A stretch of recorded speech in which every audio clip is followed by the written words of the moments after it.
பா. ரஞ்சித்தா இருக்கட்டும், இப்போ அடுத்தது வெற்றிமாறன் சாரா இருக்கட்டும், இல்ல மாரி செல்வராஜ் சாரா இருக்கட்டும், இந்த படத்த வந்து கண்டிப்பா எதிர்ப்பாங்கன்னு நீங்க நினைக்கிறீங்களா?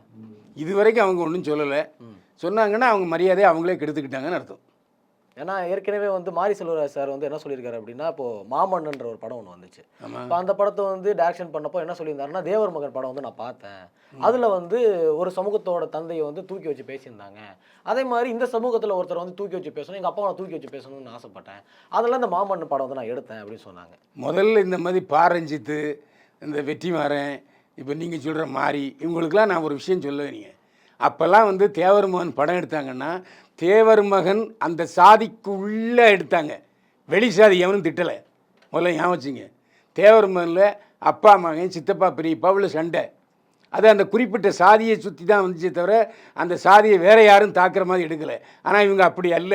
ஒரு குறிப்பிட்ட சாதியை மற்றவங்க குறைச்சி பேசுகிறாங்க, கூட்டி பேசுகிறாங்க அப்படிங்கிறதுனால தான் மாரி செல்வராஜ் மேலேயும் ரஞ்சித் மேலேயும் ஏறுமுறை தாக்குதல் அதிகமாக இருக்குது. முதல்ல புரிஞ்சுங்க. தேவர் மகன் அந்த படத்தில் வந்து எல்லாருமே தேவர் தான். தப்பு செய்கிறவரும் தேவர், நல்லவரும் கமல்ஹாசன் தேவர். அப்படி தானே படம் வருது. ஆனால் மாரி செல்வராஜ் எடுத்த படங்களோ இல்லை ரஞ்சித் எடுத்த படங்களோ அப்படியே இருக்குது.